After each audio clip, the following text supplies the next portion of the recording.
Olá, hoje a gente vai mergulhar em um dos maiores mistérios de todos os tempos.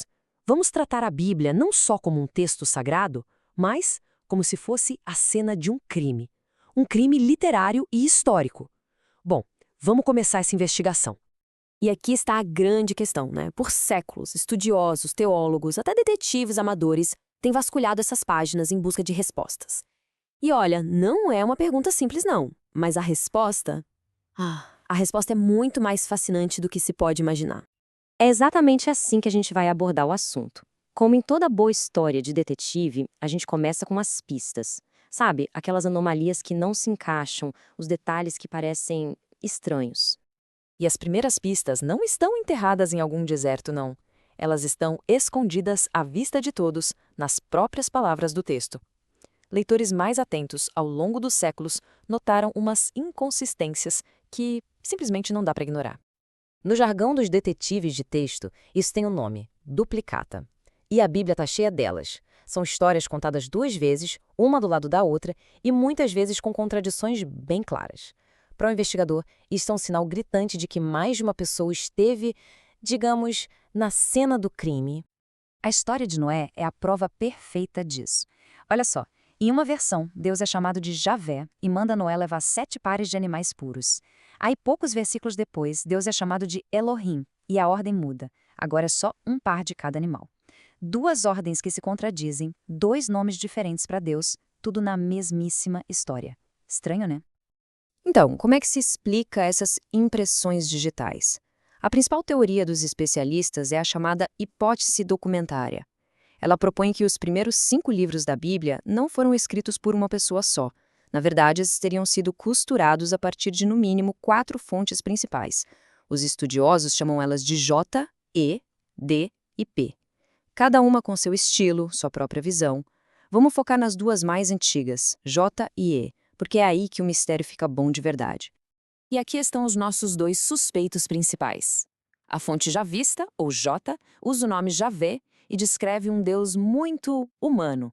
Um Deus que anda no Jardim do Éden, que conversa face a face.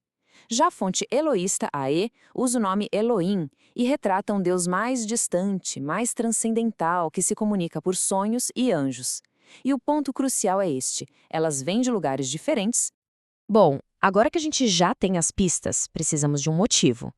Por que raios existiriam 2 versões diferentes da mesma história nacional? Para entender isso, a gente tem que sair um pouco do texto e mergulhar na história política, bem conturbada, do antigo Israel. Acontece que, depois da morte do famoso rei Salomão, aquele reino unido e glorioso se partiu em 2. O norte virou Israel e o sul virou Judá. E, de repente, não era mais um país, mas 2 nações rivais, e cada uma delas dizia ser a verdadeira herdeira das promessas de Deus. E aqui está o pulo do gato. Cada fonte é, basicamente, uma peça de propaganda política e religiosa. Os escritores de Judá, os javistas, contaram as histórias de um jeito que glorificava seus ancestrais e o seu reino. E os escritores de Israel, os eloístas, fizeram exatamente a mesma coisa, só que para o lado deles. E este exemplo aqui, nossa, ele ilustra a situação perfeitamente. Na versão do sul, a javista, Jacó dá a bênção mais importante para Judá, que é o ancestral do reino do sul. Faz sentido, né? Mas na versão do norte, a eloísta, Jacó de propósito cruza os braços e dá a bênção principal para Efraim, que é o ancestral do primeiro rei do reino do norte. É literalmente uma batalha política sendo travada nas páginas da escritura. Ok, vamos deixar o texto de lado um pouquinho e pegar as pás. Será que os arqueólogos conseguem encontrar alguma evidência física que confirma essas histórias tão antigas? Vamos dar uma olhada no caso de uma das cidades mais infames da Bíblia. Num lugar chamado Tel El-Hammam, lá na Jordânia, arqueólogos descobriram uma coisa impressionante.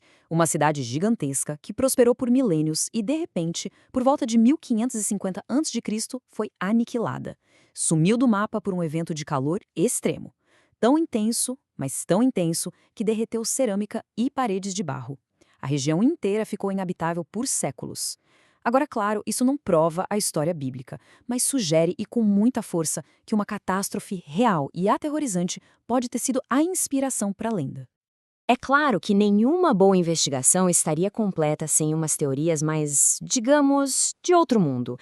E poucas são tão espetaculares quanto as do controvérsio Immanuel Velikovsky. A ideia central de Velikovsky era a seguinte: os milagres bíblicos não foram exatamente atos divinos, mas sim o resultado de catástrofes cósmicas. Para ele, as pragas do Egito, isso foi poeira e detritos de um cometa gigante que passou raspando pela Terra.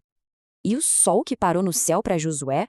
Para ele foi a rotação do nosso planeta sendo literalmente freada pela gravidade de outro astro. Eram teorias bombásticas que tentavam conectar mitos do mundo todo a um único evento no céu. O método dele era radical. Ele lia os mitos como se fossem relatórios científicos e depois reescrevia toda a cronologia da história antiga para fazer tudo se encaixar. Obviamente, a ciência tradicional rejeitou quase tudo o que ele disse, mas as ideias dele são um lembrete fascinante de como, às vezes, é importante olhar para as evidências de um ângulo completamente diferente. Então, depois de examinar as impressões digitais no texto, os motivos na história, as pistas no solo e até as teorias cósmicas, o que a gente pode concluir? O que a gente aprende é que investigar a Bíblia não é um trabalho para uma pessoa só. Precisa de uma equipe de especialistas, críticos de texto, historiadores, arqueólogos e até mesmo pensadores criativos, que têm a coragem de fazer perguntas radicais. E a conclusão mais importante talvez seja esta: a Bíblia não é um livro único, com uma única voz. É uma antologia, é uma biblioteca compilada ao longo de quase 1000 anos, que guarda as vozes, as esperanças e os conflitos de inúmeras pessoas e facções. Isso nos deixa com uma pergunta final. Entender as origens humanas, históricas da Bíblia, isso não diminui o texto? Talvez até o torne ainda mais notável. É um testemunho de como a humanidade sempre lutou com as grandes questões da vida, da política, do divino, tecendo tudo isso numa tapeçaria de textos que continua a fascinar e a confundir o mundo. O caso, de fato, continua aberto.